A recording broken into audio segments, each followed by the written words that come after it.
Good morning everyone. अपना competition classes में आप सभी का स्वागत है। मैं हूं अल्ताफ सर और आज आप सभी के लिए साइंस के सेट 18 यानी सेट 18th का हम लोग एनालिसिस करने वाले हैं। इससे पहले सेट 17 तक का एनालिसिस किया जा चुका है और यह जो साइंस का सेट है ये हमारे संस्था पर ऑफलाइन टेस्ट होता है और लगभग 17 टेस्ट हो चुका है और 18वां टेस्ट का हम लोग एनालिसिस यूट्यूब पे कर रहे हैं और इसके आगे हम लोग लगभग 100 से अधिक सेट का एनालिसिस करने वाले हैं और लगभग 2000 से अधिक प्रश्न को हम लोग क्या करने वाले हैं, हल करने वाले हैं। तो चलिए शुरू करते हैं आज के सेट का एनालिसिस। तो सेट 18 आज का जो पहला प्रश्न है वो है आपका 510 से। इससे पहले हम लोगों ने 509 तक पढ़ चुके हैं प्रश्न 17वें सेट तक में। तो देखिए पहला प्रश्न 510 का क्या है आज का, थर्मोडायनेमिक यानी उष्मागति तापमान की एक इकाई पानी के त्रिगुण बिंदु के थर्मोडायनेमिक तापमान डैश के बराबर होती है। अंग्रेजी देखते हैं, 1 unit of thermodynamic temperature is equal to dash of the thermodynamic temperature of the triple point of water. यानी ट्रिपल पॉइंट ऑफ वाटर क्या होता है, ट्रिपल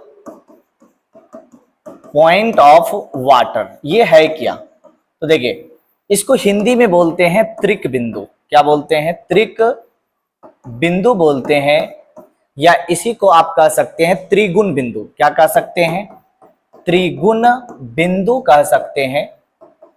और ये त्रिगुण बिंदु क्या होता है, ये टेम्परेचर के लिए यानी ऐसा तापमान है ये जहां पर द्रव जो है आपका या कोई भी पदार्थ, द्रव या कोई भी जो आपका पदार्थ है वो तीनों अवस्था में रह सकता है। कौन कौन अवस्था में, ठोस अवस्था में, द्रव अवस्था में और गैस अवस्था में।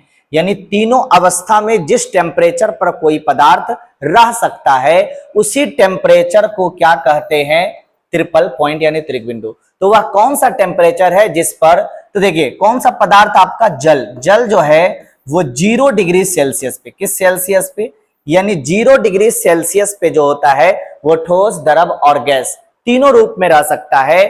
तो इसलिए 0 डिग्री जो सेल्सियस आपका तापमान है इसी को त्रियक पॉइंट यानी ट्रिपल पॉइंट कहा जाता है। और ये केल्विन में किस, ऑप्शन दिया हुआ है केल्विन में, तो ये केल्विन में किसके बराबर होता है, 273.15 केल्विन। यानी यही है आपका ट्रिपल पॉइंट यानी त्रिक बिंदु। तो क्या हो जाएगा आंसर आपका 273.15 या 16 भी कहते हैं। तो ये रहा आपके सवाल का आंसर। तो आप ये समझ चुके होंगे। आगे बढ़ते हैं, अगला सवाल है 511। आवर्त सारणी के दीर्घ रूप के प्रथम आवर्त में कितने तत्व होते हैं। यानी प्रथम आवर्त क्या होता है कि देखिए जो आपका पीरियोडिक टेबल होता है, पीरियोडिक टेबल, तो ये जो आपका मान लेते हैं कि ये आपका है पीरियोडिक टेबल। इस पीरियोडिक टेबल में जो ये वाला रॉ होता है इसको बोलते हैं आवर्त। क्या बोला जाता है, आवर्त। और ये वाला आवर्त पहला आवर्त जो होता है उसमें दो आपका तत्व रहता है, एक आपका हाइड्रोजन और दूसरा आपका क्या रहता है, हीलियम रहता है। यानी पहले यानी प्रथम आवर्त में जो है वो कितना तत्व होता है, तो याद रखिएगा दो। कौन कौन सा दो तत्व होता है आपका, हाइड्रोजन होता है और क्या होता है आपका, हीलियम होता है। तो आंसर क्या हो जाएगा आपका, 2 हो जाएगा। कितने रहते हैं, तो 2 रहते हैं। आगे बढ़ते हैं, अगला है सिरका किसका तनु विलयन है। यानी सिरका जो है वो किसका तनु विलयन है, किसका सॉल्यूशन है, डाइल्यूट सॉल्यूशन है सिरका। Vinegar is the dilute solution of, किसका डाइल्यूट सॉल्यूशन होता है, तो याद रखिएगा एसिटिक अम्ल। किसका है आपका, एसिटिक अम्ल का विनेगर क्या है आपका, डाइल्यूट सॉल्यूशन है। आगे बढ़ते हैं, डायरेक्ट सवाल था। अगला सवाल है 513 का, निम्नलिखित धातुओं में से कौन सा स्वतंत्र अवस्था में रहता है। यानी कौन ऐसा धातु है जो फ्री स्टेट में, ऐसा मेटल बताइए जो किस में रहता है, फ्री स्टेट में रहता है। तो याद रखिएगा कौन सा ऐसा, देखिए ऑप्शन में क्या आपका एल्युमिनियम है, सोना है, क्रोमियम है और आपका जस्ता है। तो कौन सा आपका होता है, सोना। यानी सोना ये आपका क्या होता है, फ्री पाया जाता है, यानी जो आपका गोल्ड है। ये गोल्ड जो है सबसे कम प्रतिक्रियाशील धातु है, सबसे कम प्रतिक्रियाशील धातु है। इसलिए ये किस अवस्था में रहता है, स्वतंत्र अवस्था में रहता है, फ्री रहता है, ये किसी और के साथ नहीं पाया जाता है। तो इसलिए आंसर क्या हो जाएगा आपका, सोना। और ये सब कहीं ना कहीं किसी न किसी के साथ पाया जाता है। आगे बढ़ते हैं, अगला है 514 का, रेबीज के टीके की खोज किसने की थी। यानी रेबीज क्या है, ये आपका जो संक्रमित जानवर होते हैं, संक्रमित जो आपका जानवर होता है, संक्रमित जानवर के काटने से, संक्रमित जानवर के काटने से कौन सा बीमारी होता है आपका, रेबीज। कौन सा बीमारी आपका होता है, तो याद रखिएगा रेबीज होता है। और ये रेबीज का टीका जो है, इस टीका का खोज किसने किया था, तो याद रखिएगा लुई पाश्चर। क्या नाम है आपका, लुई पाश्चर। लुई पाश्चर ने कब किया था, तो 1885 में। कब किया लुई पाश्चर ने आपका, 1885 में किया था, इसका खोज किया था। तो ये भी आप समझ चुके होंगे। आगे बढ़ते हैं, अगला सवाल है 515 का, टेरिडोफाइट्स डैश में शामिल है। यानी pteridophytes include, the pteridophyte includes, किसमें शामिल है आपका, इसमें आपका ऑप्शन से पता करना पड़ेगा। देखिए पहला क्या आपका, हॉर्सटेल और फर्न, हॉर्सटेल और फर्न। दूसरा है आपका फनेरिया, तीसरा है पॉलीट्रिचम, और चौथा है आपका प्रोटोनीमा। तो इन सब में कौन सा शामिल है, टेरिडोफाइट्स। तो याद रखिएगा हॉर्सटेल और फर्न ये आपका किसमें शामिल है, टेरिडोफाइट्स, टेरिडोफाइट्स। और ये दोनों जो आप दिख रहा है ये किसमें है, ब्रायोफाइट्स, ब्रायोफाइट्स में शामिल है। और ये जो आपका प्रोटोनिमा है ये आपका फुनेरिया यानी ब्रायोफाइट्स का ही क्या है, एक फुनेरिया का एक आपका भाग है।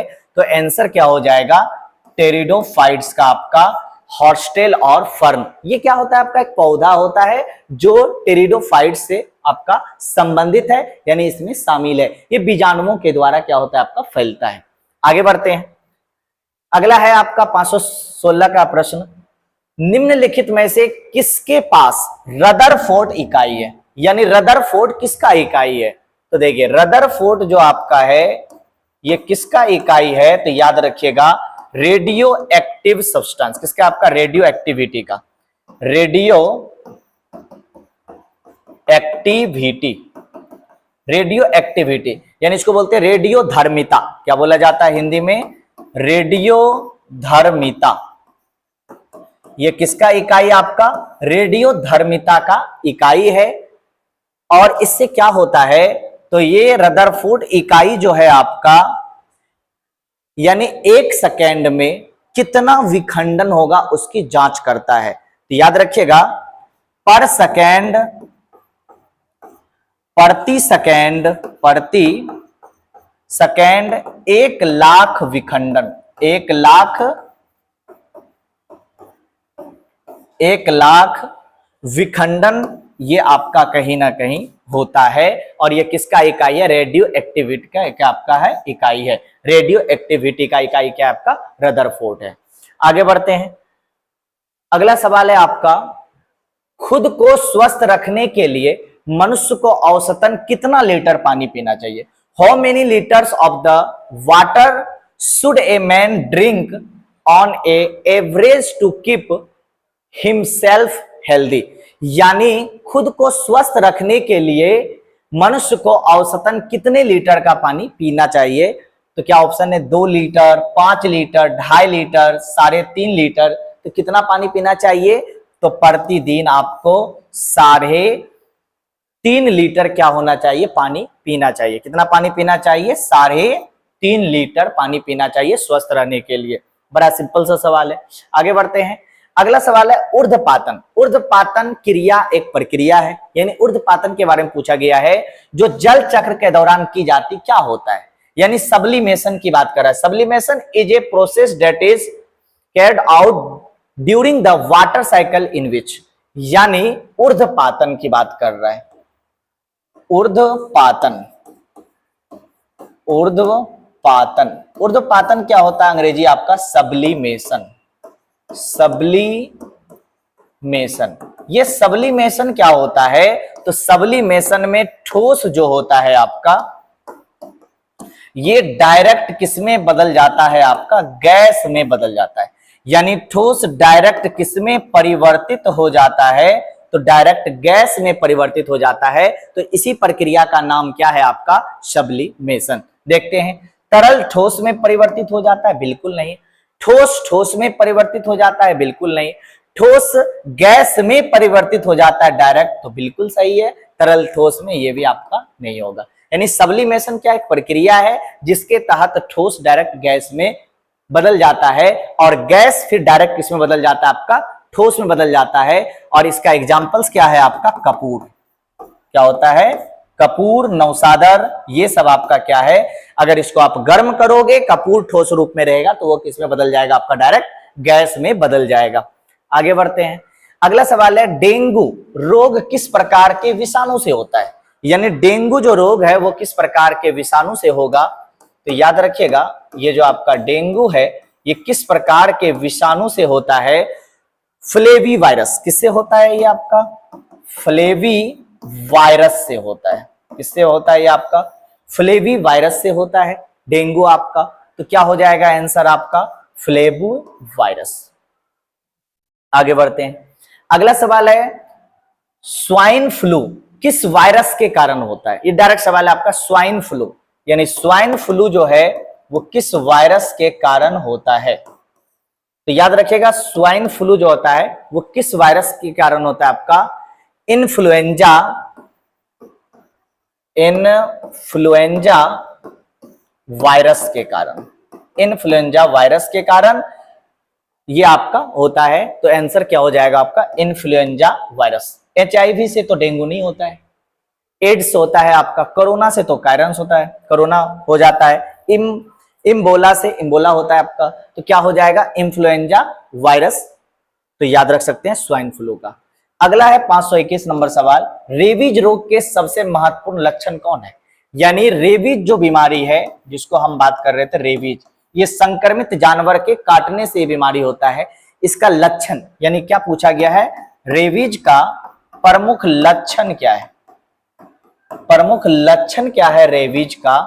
तो इसका प्रमुख लक्षण क्या है आपका? हाइड्रोफोबिया। याद रखिए, क्या है आपका? हाइड्रोफोबिया। हाइड्रोफोबिया का मतलब होता है पानी का डर। क्या होता है आपका? पानी का डर। हाइड्रोफोबिया यानी पानी से डर लगता है, यानी पानी जब वो पीता है तो कंठ में, गला में क्या होता है? दर्द करता है, अंदर नहीं जा पाता है। ठीक है, तो ये एक आपका प्रमुख लक्षण है जल हाइड्रोफोबिया। तो क्या हो जाएगा? जलांतक। ठीक है, तो ये आपका प्रमुख लक्षण है किसका? आपका रेबीज का। आगे बढ़ते हैं। इनमें से कौन एक खाद्य फसल नहीं है? यानी खाद्य फसल में कौन नहीं आता है, ये आपको पूछा गया है। तो देखिए, खाद्य फसल में कौन? ऑप्शन के अकॉर्डिंग चलते हैं। धान, क्या धान खाद्य फसल है? बिल्कुल है धान। गेहूं, गेहूं भी खाद्य फसल है। मूंगफली, तो मूंगफली है क्या? मूंगफली, तो मूंगफली भी खाद्य फसल है। सब्जी, क्या सब्जी खाद्य फसल है? सब्जी को खाते जरूर हैं लेकिन ये खाद्य फसल नहीं है, क्योंकि याद रखिएगा जो खाद्य फसल होता है आपका, खाद्य फसल, उसमें हम लोग खाद्यान्न और दलहन को शामिल करते हैं। खाद्यान्न और किसको शामिल करते हैं? दलहन को शामिल करते हैं। इसलिए खाद्यान्न और दलहन, तीन ऑप्शन आपका दिया है। धान, गेहूं, मूंगफली, ये तो नहीं होगा। यानी सब्जी खाते जरूर हैं लेकिन ये खाद्यान्न फसल में नहीं आता है। तो आंसर क्या हो जाएगा आपका? सब्जी। आगे बढ़ते हैं। अगला है 523 नंबर सवाल, निम्नलिखित में से कौन एक बीजपत्री पौधे की विशेषता नहीं है? यानी एक बीजपत्री पौधे की विशेषता कौन नहीं है? तो देखते हैं ऑप्शन में। 3 के समूह में पुष्पभाग। एक बीजपत्री पौधा में 3 के समूह में पुष्पभाग होते? बिल्कुल होते हैं, सही ऑप्शन है ये आपका। नहीं पूछा गया है। बीज पत्र पोषण प्रदान करते हैं? बिल्कुल बीज पत्र पोषण प्रदान करते हैं, ये भी आपका सही है। लंबी और संकीर्ण पत्तियां होती है। एक बीजपत्री में लंबी और संकीर्ण पत्तियां होती है, लेकिन चौड़ी और विस्तृत पत्तियां नहीं होती है, क्योंकि ये क्या है आपका द्विबीजपत्री का, ये क्या है आपका विशेषता। ये किसका विशेषता है? द्विबीजपत्री पौधा का ये क्या है आपका विशेषता है। और ये तीन जो आपका है, ये तीनों किसका विशेषता है? एक बीजपत्री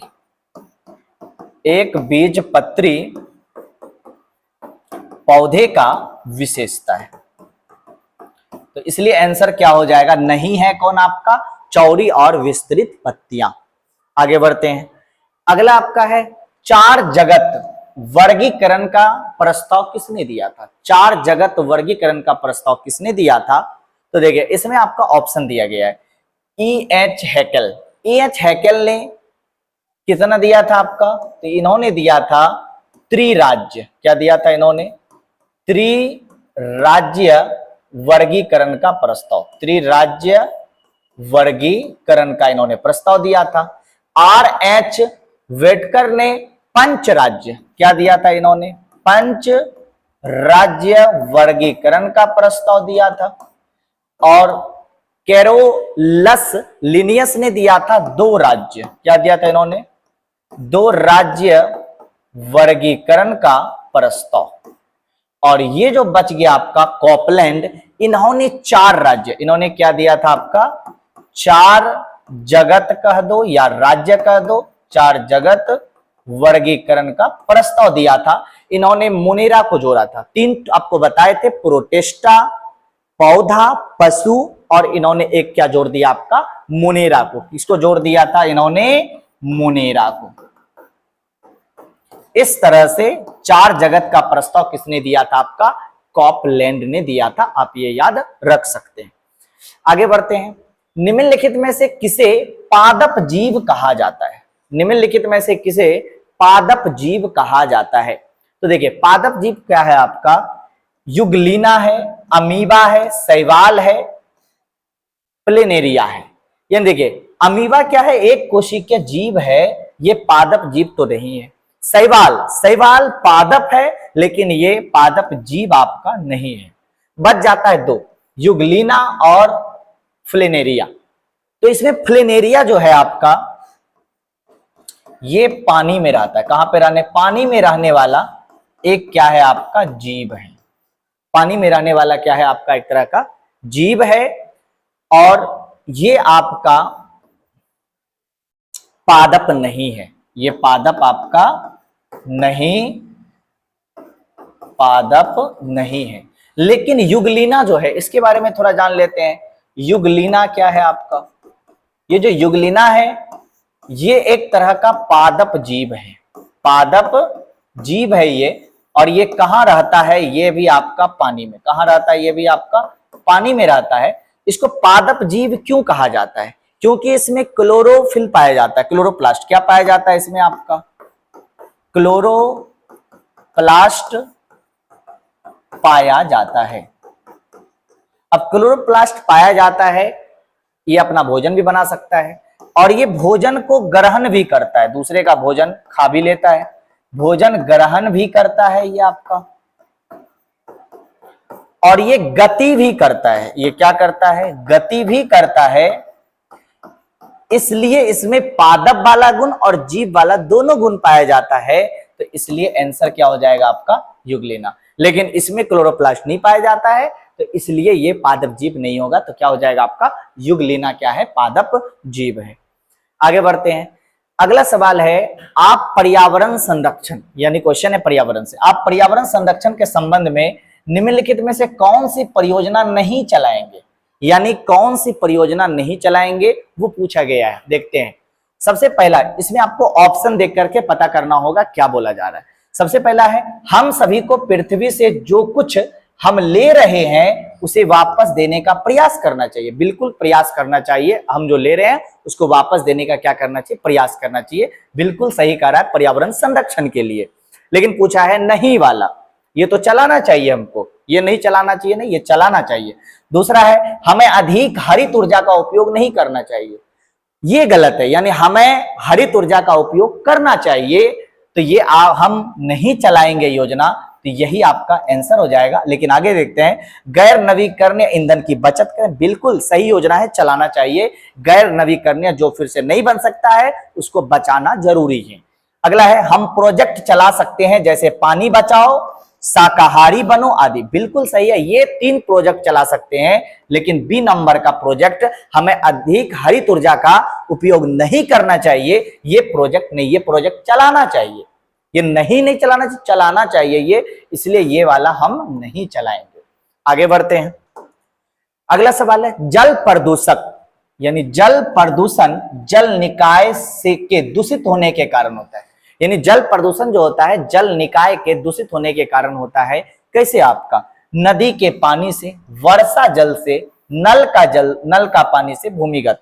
यानी भूमिगत जल से तो नहीं होता है, नल के पानी से, वर्षा का, यानी किससे होता है? आपका नदी का पानी से क्या होता है? जल प्रदूषण होता है। तो आंसर क्या हो जाएगा? नदी का पानी। आगे बढ़ते हैं, संक्रमण के तरीका और फंगल रोगों के खिलाफ निवारक उपायों के बारे में कौन सा भिन्न है? यानी बोला गया है संक्रमण के तरीका और फंगल रोगों के खिलाफ निवारण उपाय, यानी निवारक जो उपाय है उसके बारे में कौन सा आपका क्या है? भिन्न है। तो देख लेते हैं। ऑप्शन ये दिया है, फंगल संक्रमण विभिन्न प्रकार की कवक प्रजातियों के कारण होता है। बिल्कुल सही बोला इन्होंने कि फंगल संक्रमण जो है विभिन्न प्रकार की कवक प्रजातियों के कारण होता है, बिल्कुल सही है। लेकिन यहां पूछा अलग कौन है? दूसरा देख लेते हैं, फंगल संक्रमण ज्यादातर बीजाणुओं के माध्यम से फैलता है। बिल्कुल सही बोल रहा है, ज्यादातर बीजाणुओं के माध्यम से क्या होता है? ये आपका फैलता है। आगे है सी नंबर, बीजाणु हवा, पानी, मिट्टी द्वारा संचरित हो सकते हैं। तो बिल्कुल हो सकते हैं, ये तीनों आपका क्या है? फैलने के बारे में बता रहा है। आगे देखते हैं, संक्रमण संक्रमित व्यक्ति के सीधे संपर्क में आने से नहीं फैल सकता है।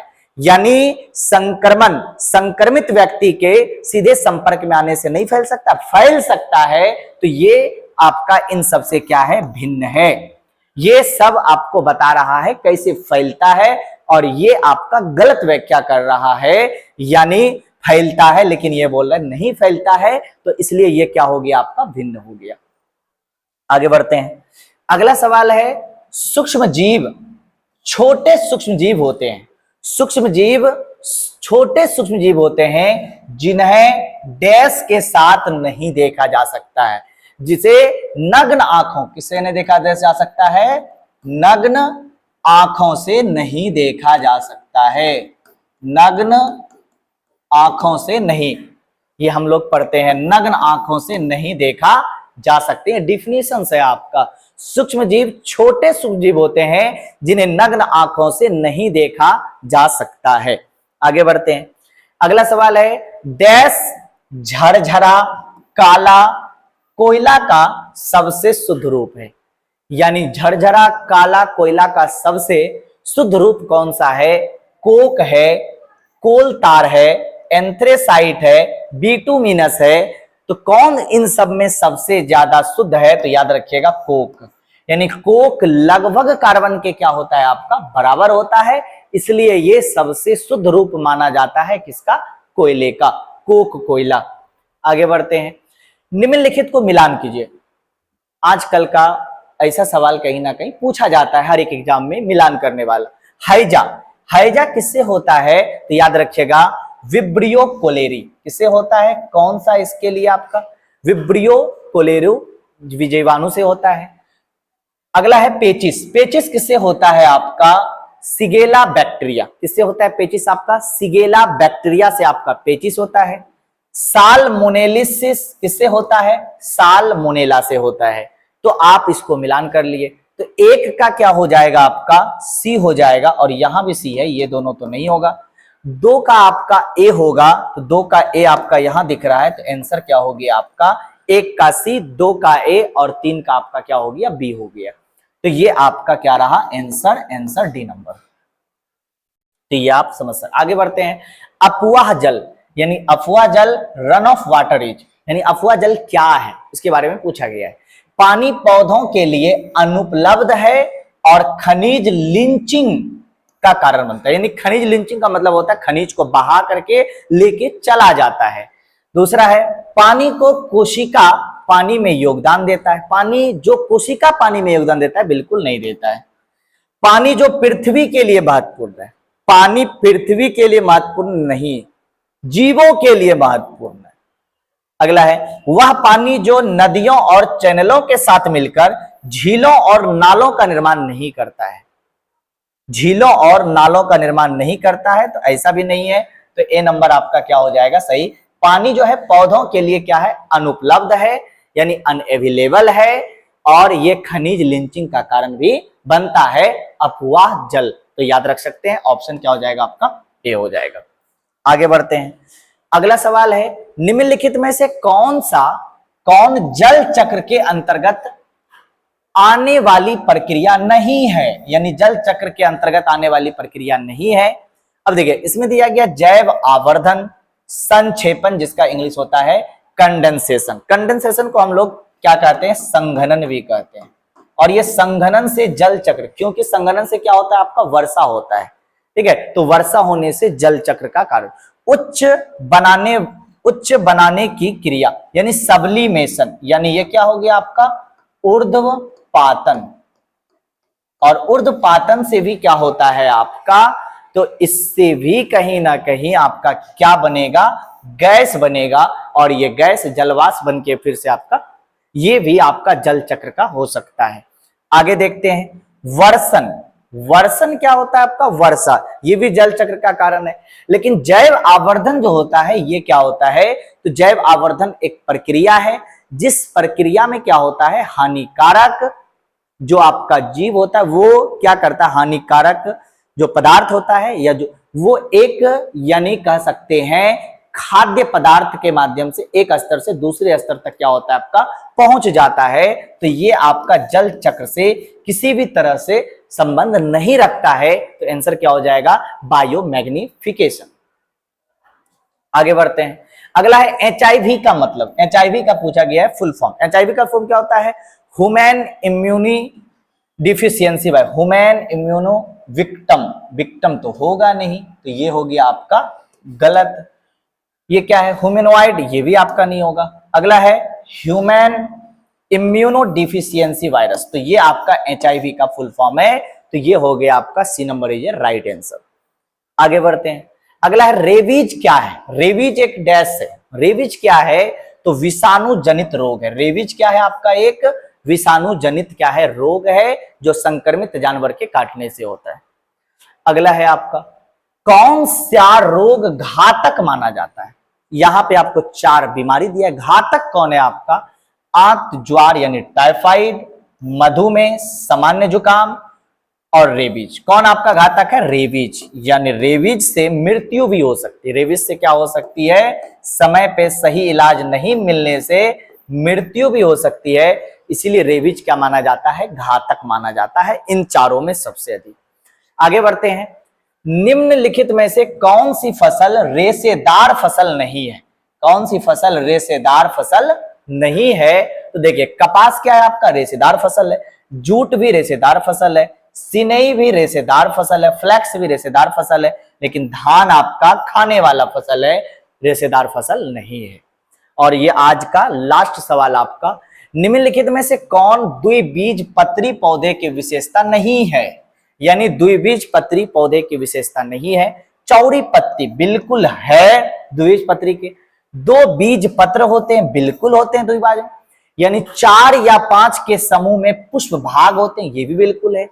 लेकिन तीसरा है डी नंबर में 3 के समूह में, तो 3 के समूह में जो पुष्प भाग होते हैं ये एक बीज पत्री पौधा का क्या है आपका विशेषता है, तो इसलिए ये आंसर, ये तीनों आपका क्या है, तो तीनों आपका द्विबीजपत्री की विशेषता है।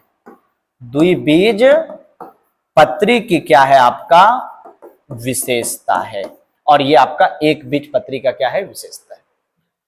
तो दोस्तों आज के लिए आपका जो है यहां तक ही सवाल। इसके आगे हम लोग जो है अगले सेट 19 में यानी सेट 19 में आगे हम लोग बढ़ने वाले हैं। तो आज के लिए इतना ही दोस्तों, जय हिंद जय भारत, मिलेंगे अगले वीडियो में।